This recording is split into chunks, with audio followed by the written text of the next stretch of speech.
Thank you. As Democrats, we are ready to see this legislative session come to an end.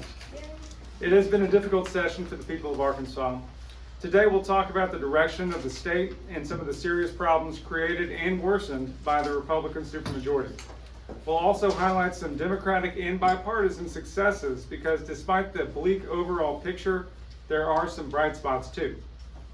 This session will be remembered for out-of-control spending on misguided policies, power grabs away from the people of Arkansas, and divisive national politics continuing to seep into our state. The message was clear from the very beginning of session. Republicans were going to bust the budget on no-limit private school vouchers and a misguided billion-dollar-plus prison in Franklin County, and there wouldn't be much left for anything else. That's exactly what happened. The price tag on private school vouchers is approaching $300 million per year and climbing, primarily benefiting people who already attend private schools and coming at the expense of public schools.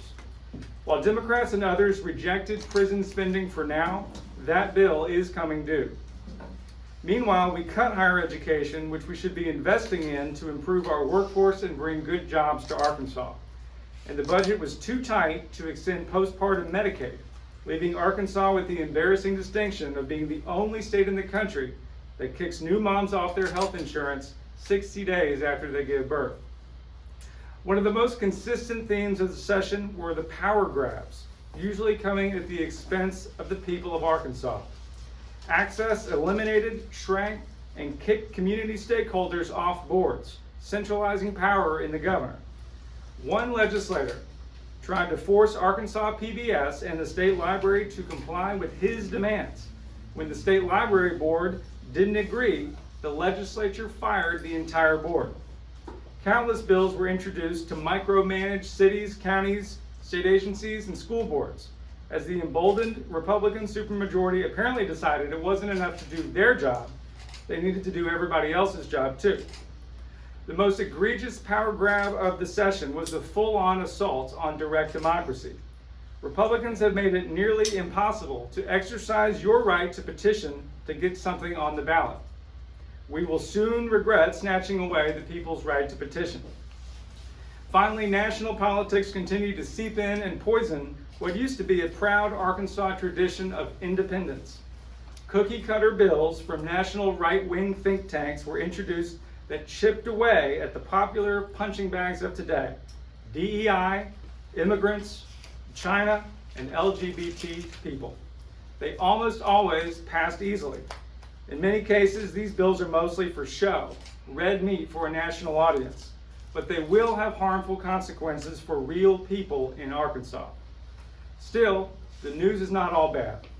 The work Democrats did fighting back against this harmful agenda and finding ways to advance good policy that will help the people of Arkansas provided some bright spots this session. I'd like to introduce Senate Minority Leader Greg Leding to discuss some of the things that we did do with success this session. Thank you. Thank you. Look, 6 of us in the Senate, 19 of us in the House. Facing those odds, Democrats were still able to score some meaningful wins throughout session, both in terms of the stuff that we stopped, but the stuff that we were able to pass. And there was a lot of good work done by a lot of members. I think about in the Senate, Senator Jamie Scott, she had been in the House. She was this her first term in the Senate. She's one of the most thoughtful, compassionate, and successful leaders that we have in the legislature. She was able to pass some good bipartisan legislation to help mothers and families. I think about, they're not here, but Senator Reginald Murdoch and Senator Frederick Love. We all got elected to the House together in 2010. We have been through every major fight since Governor Beebe was in office. I would walk into any fight with him any day of the week. My seatmate Stephanie Flowers, there's nothing I wouldn't do for her. Senator Clark Tucker somehow survived an entire session as the only Democrat on Senate Judiciary and Senate State Agencies. I hope somebody buys that man a beer. But in the House at the other end, heroic effort. I know it's kind of dangerous to start naming colleagues when I have some colleagues behind me, but I think to a person, everybody back here filed bills to help families, women, to help expand access to health care, to help reform criminal justice issues, and to do more to help everyday Arkansans. I can think of some specific examples just today. Representative Magruder had a bill come off the Senate floor to ensure early voting access across Arkansas, thanks to some heroic effort on the Senate floor. One of the biggest issues of the session obviously was the prison. Senate Democrats came together and House Democrats to keep that issue from advancing. That was one of the governor's signature issues. Regardless of what you might think about the need for a prison, it's clear that that plan in Franklin County was wrong. And despite the fact that our governor won 76% of the vote in Franklin County, that didn't matter. Democrats showed up. We stood by those folks. We worked with them to help block that plan, and we will continue to do so. And so to any Republicans out there who are frustrated with Republican leadership, I would just say, please look at the work that Democrats did this session. It doesn't matter whether you voted for us. It doesn't matter where you live. Arkansas Democrats will show up whenever and wherever and for as long as it takes to fight for you. And so think about that as we come into this next election cycle. Also, please, I know the legislative session ended today, but that doesn't mean your work is over. Please stay engaged with your lawmakers at every level. Stay in touch with your state lawmakers, show up to a city council meeting, maybe think about running for office. Maybe if you're frustrated with the leadership in the state, the leader you are looking for is you. And the filing period is, I believe, this November. And so I just can't say enough about the support and love of all of our colleagues. I do specifically want to shout out my 5 colleagues in the Senate. Say whatever you want about me. I'm kind of a jerk. But the 5 people that I've been able to work with in our caucus in the Senate, again, they mean the absolute world to me. I do anything for them. And I want to assure you that whatever you might have thought might have ever been happening behind the scenes, Democrats in both chambers, every day we were breaking our backs to ensure the best possible outcomes in some of the lousiest situations. We will always put the people of Arkansas first. Always, again, whether you vote for us or not. Arkansas Democrats will show up whenever, wherever, and for as long as it takes to fight for you. Thank you. And we're happy to take any questions. Where do you all see things? I know you talked about the prison. Where do you see things going with the prison right now? Especially they still have $75 million appropriation. The rest blocked. What are you hoping to be able to do? What in the interim before the next fiscal or special or whatever session? Yeah, I think our hope is that we can have a real conversation about ways to reduce the prison population. That really is what needs to change in our state. We have the 2nd highest rate of incarceration in the world after El Salvador, which has been in the news. So we certainly need to do more on that front. I don't doubt that there's a jail and prison overcrowding problem, but there are other ways that we should be getting at this before busting our budget for a $1.5 billion prison that the people in Franklin County don't want, and they've made that very clear. We just got out of the governor's news conference. She was talking about some of her, policy wins this session: grocery tax, free breakfast, pay plan, phone-free schools. I mean, that's stuff that a lot of people here voted for. So I was comment on that some of her top priorities were stuff that you guys backed. Yeah, we backed and in some cases led. So the school breakfast is something that has been building, something that we've advocated for a long time. Reducing or eliminating the grocery tax is something that we've been advocating for a long time. Glad that she got out front on those issues. We voted for those. They were good improvements, but it's bipartisan, and it does take both parties to make it as unanimous as it was on those issues. And is there an example other than the prison that's something you guys stopped, a bad idea, you guys stopped the session? Well, there are a number of bills that we were able to stop this session. I mean, most recently, there were a few truly bad ideas that were on the House floor this afternoon. There was a bill that would have allowed the Constitution to be amended by a vote of the legislature, which would have been unconstitutional in our view, but we voted that down. And there are other bills that came forward and then had to go back and be retooled and changed. And in many ways, even if those passed, they could have been far worse if not for Democratic resistance. There's a long list of bills, though. I mean, I would say short-term rentals would be another bill. There was a bill that would have taken away local control to regulate those, and we stood strong on that. Sometimes even if the bill doesn't get to a vote on the floor, it's the block of resistance that Democrats can guarantee can help put pressure on a bill to be stopped before it even gets to the floor. What do you have to say to Arkansans who are part of the LGBTQ community in light of a couple of bills that passed that possibly worsened the situation for them? I think it was a brutal session for Arkansans in the LGBTQ community, and my heart goes out to them, frankly.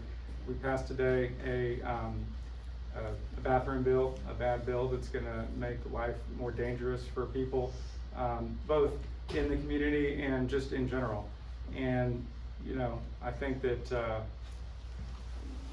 we will be judged by how we treat people in the situation when they are disfavored, unpopular. And in this legislature, this session, we did not do a very good job of that. I'm proud of the Democrats for how we handled those bills. We put up fierce resistance, we spoke out, we fought them in committee, we fought them on the floor. And I think we certainly regret those bills passing now, and I think we will regret them in the coming years even more. What lessons did you learn during the session? I learned that our caucus sticks together, and we are really hard workers, and we are doing the best we can with limited numbers to fight for the people of Arkansas. I can't tell you how proud I am of the people in this room and who aren't here. We are fighting. I don't know, I can't speak to the national level, but here in Arkansas, our Democratic minority is fighting every day, tooth and nail, for a better Arkansas. Overtly, loudly, quietly, behind the scenes, it doesn't matter. There's many ways to do it, and these folks have done it all. Looking ahead, what concerns do you have, or do you have concerns about what's happening at the national level with tariffs' impact on farming, other industries here, and what that's going to mean for the budget going forward and for potentially another push for income tax cuts next time you come in session? Yeah, I have immense concern about what's going on with tariffs and with the economy in general. Instability and uncertainty are not what anyone wants when it comes to the economy, and I think we've already started to feel that here in Arkansas. Businesses are uncertain about making investments at this time, given all of the instability that's been created on the national level, and that trickles down on the state side, both when it comes to revenues, what we can do as far as providing for the citizens' needs in the state, and also things that, you know, we may want to do, like tax cuts. You know, Democrats believe that we need to reduce the tax burden on working people. There are tax cuts we favor. We can't do those if the economy is struggling and we don't have the revenues we need to take care of our obligation to the citizens of the state. Long term, do you see a point where the income tax cuts and other cuts that the Republicans have managed to push through will adversely affect the state's ability to meet its obligations in terms of the public? Not financially, but yeah. I think we've already hit that point. I think we've taken the top income tax rate paid by the highest earners down to the point that we have already seen pressure not to make investments elsewhere. We have great needs in the state when it comes to water, when it comes to higher education, which we cut this session. We should be making investments there. We're not making those investments in part because we've cut the income tax so close to the bone already. If we go further than that, on that top rate paid by the highest earners, I think we're going to start to see real cuts. There's just no way around it. You can't square that circle. What issues are you guys going to be talking about between now and 2027? Well, we're going to talk about issues that come up, but I think we're going to continue to talk about the things that we made priorities this session: public education, healthcare, both maternal health, mental health, other forms of healthcare relevant to the people of Arkansas, and democracy. You know, this assault on direct democracy, it's more difficult to vote than it used to be. It doesn't need to be that way. We're going to be talking about those issues for sure. Everyone's district is different. Everyone's got issues that are important locally, but those are three issues: education, healthcare, and democracy, that I expect we'll all be talking about. Any other questions? Thank you, guys.